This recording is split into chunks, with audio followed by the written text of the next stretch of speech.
Hey, good afternoon. Just wanted to make you this quick video as you sent me an email today asking how do you reference back to the appropriate SRO or NCR.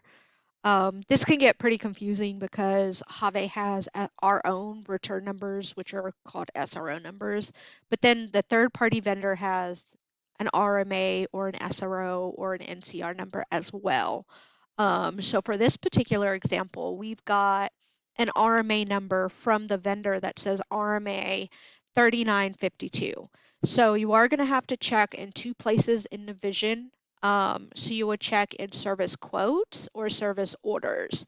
So if you already have service quotes or service orders as in your left-hand corner, then you're pretty good to go. But otherwise, you can just come into your top right-hand corner and type in service quotes, or you can go in and type in service orders. So what I'm going to do is go from here, and the easiest thing to do is look by the vendor name, and I'll show you why. So we're going to go into service quotes, which we're already in. If you click on description, it actually alphabetizes it.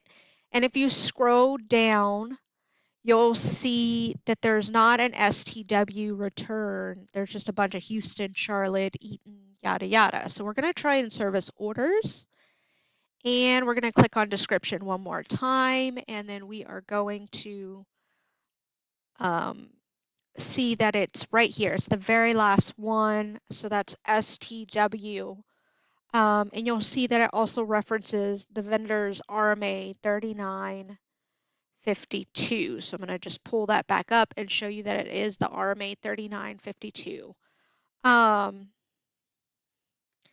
So ultimately, if you get RMAs from a third-party vendor, go ahead and just send me an email. I can certainly pull it up for you, but I did want to make you this video just in case I happen to be out or you need the answer maybe quicker than you can get a hold of me. So I certainly hope that this was helpful. Feel free to reach out to me if you have any other questions. Have a great day.